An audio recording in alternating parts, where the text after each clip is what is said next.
IPC की धारा 498 ए दहेज प्रताड़ना का ये कानून ना जाने कितने घरों को खा गया और आज भी खा रहा है। मोदी सरकार ने आईपीसी की धारा 498 ए को खत्म तो कर दिया, लेकिन मुसीबतें खत्म नहीं हुई। तो दोस्तों, जिन लोगों का मामला 2024 से पहले से चल रहा है, वो लोग तो इस कानून के बारे में अच्छी तरीके से जानते हैं, लेकिन जिन लोगों का मामला 2024 के बाद दर्ज हुआ है, जिन लोगों के ऊपर दहेज प्रताड़ना का मुकदमा 2024 के बाद दर्ज हुआ है या फिर अभी मुकदमा दर्ज होने की संभावना है, तो ये वीडियो आप ध्यान से जरूर देखना, क्योंकि इस वीडियो में मैं आप लोगों को दहेज प्रताड़ना के इस कानून का पूरा इतिहास बताने जा रहा हूं। तो दोस्तों, पूरी जानकारी को ठीक से समझने के लिए इस वीडियो को बिना स्किप करे शुरू से लेकर एंड तक पूरा जरूर देखना, कहीं से भी स्किप मत करना, ताकि पूरी जानकारी आप लोगों को ठीक से समझ में आ सके। और वीडियो शुरू करने से पहले मैं आप सबसे कहना चाहता हूं कि अगर आप मेरे इस चैनल पर पहली बार आए हैं या आपने मेरा ये चैनल अभी तक सब्सक्राइब नहीं किया है, तो चैनल सब्सक्राइब करके नोटिफिकेशन बेल आइकन पर जरूर क्लिक कर देना, जिससे आने वाली सभी वीडियोस का नोटिफिकेशन सबसे पहले आपके पास पहुंचे और आप कोई भी वीडियो मिस ना कर। और अगर आपने अभी तक हमें सोशल मीडिया जैसे कि फेसबुक या इंस्टाग्राम पर फॉलो नहीं किया है, तो इस वीडियो के डिस्क्रिप्शन में मैंने हमारे सभी सोशल मीडिया अकाउंट्स के लिंक दे दिए हैं। इस वीडियो के डिस्क्रिप्शन में जाकर उन लिंक्स पर क्लिक करके आप हमें सोशल मीडिया पर भी फॉलो कर सकते हैं।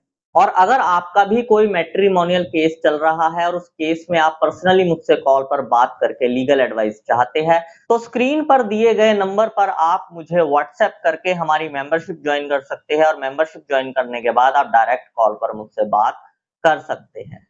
तो चलो दोस्तों, आज की इस वीडियो को आगे कंटिन्यू करते हैं।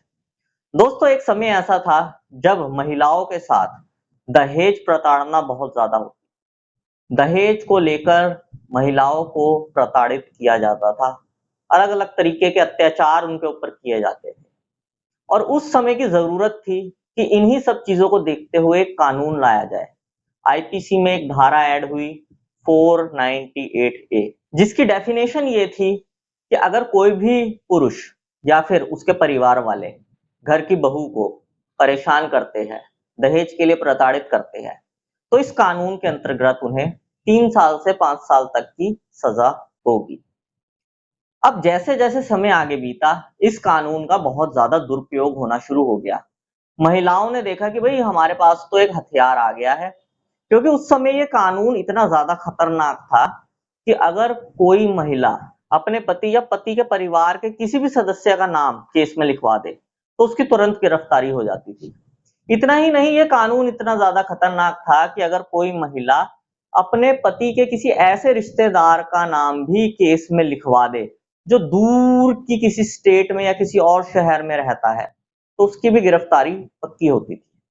और इसी चीज को देखते हुए महिलाओं ने इस कानून का मिसयूज करना शुरू कर दिया और अपने पति और पति के परिवार वालों से मनी एक्सटॉर्ट करनी शुरू कर दी, लाखों रुपए की डिमांड करनी शुरू कर दी, जो आज करोड़ों तक पहुंच चुकी है। इस कानून का मिसयूज इतना ज्यादा बढ़ गया कि लोगों ने आत्महत्या तक करनी शुरू कर दी। जब भी किसी पुरुष या उसके परिवार वालों के ऊपर 498 ए का मुकदमा दर्ज होता, तो वो आत्महत्या कर लेते। और ये सिलसिला आज तक चलता हुआ आ रहा है। एनसीआरबी का डेटा खुद कहता है कि इन झूठे मुकदमों से प्रताड़ित होकर, परेशान होकर एक साल में करीब 1 लाख के आसपास पुरुष आत्महत्या कर लेते हैं। दोस्तों, काफी सारे मैटर्स तो न्यूज में भी आ चुके हैं, लेकिन ना जाने कितने हजारों लाखों ऐसे मैटर्स हैं जो अभी तक हिडन रहे हैं, जो हाईलाइट्स नहीं हुए। आप लोग आजकल न्यूज में देख ही रहे होंगे कि किस तरह पुरुष झूठे मुकदमों से प्रताड़ित होकर आत्महत्या कर रहे हैं। अतुल सुभाष का केस भी उनमें से एक है। पुनीत खुराना का केस भी अभी हाल फिलहाल में सामने आया था। और ऐसे ना जाने कितने मामले हैं जो न्यूज में नहीं आते, हाईलाइट्स नहीं होते, इस वजह से लोगों को पता नहीं चल पाते। दोस्तों, फिर जैसे जैसे धीरे धीरे समय बीता, सुप्रीम कोर्ट ने देखा कि भाई इस कानून का बहुत ज्यादा दुरुपयोग हो रहा है। स्पेशली इस कानून में जो अरेस्टिंग की जाती है, नाम लिखवा देने के साथ ही अरेस्ट कर लेते हैं फटाफट पति और पति के परिवार वालों को। ये सबसे ज्यादा गलत हो रहा है। तो सुप्रीम कोर्ट ने 2014 में एक गाइडलाइंस पास की और जिस जजमेंट में ये गाइडलाइन पास की गई थी उस जजमेंट का नाम था Arnesh Kumar versus state of Bihar. Arnesh Kumar versus state of Bihar में सुप्रीम कोर्ट ने 2014 में ये गाइडलाइन दी कि अब किसी की भी अरेस्टिंग नहीं होगी। महिला अपने पति के साथ साथ परिवार के जितने लोगों का नाम लिखवाती है, पहले उन्हें 41A का नोटिस दिया जाएगा। वो नोटिस रिसीव करते हैं, वो पुलिस स्टेशन में आते हैं, इन्वेस्टिगेशन प्रॉपर्ली ज्वाइन करते हैं। लेकिन अगर वो 41A के नोटिस की ठीक से पालना नहीं करते हैं तो पहले पुलिस कोर्ट से इजाजत ले, उसके बाद अगर कोर्ट इजाजत देती है तो उनकी अरेस्टिंग होगी, नहीं तो उनकी अरेस्टिंग नहीं होगी। हालांकि कई जगहों पर पुलिस वालों ने रिश्वत खाकर अरेस्टिंग्स की, लेकिन उन पुलिस वालों के ऊपर लीगल एक्शंस भी बाद में हुए हैं। अब जब महिलाओं ने देखा कि भाई 498A में ये गाइडलाइन पास हुई है, अब किसी की अरेस्टिंग नहीं हो रही है, तो महिलाओं ने 498A के साथ साथ बड़ी बड़ी धाराएं और जुड़वानी शुरू कर दी।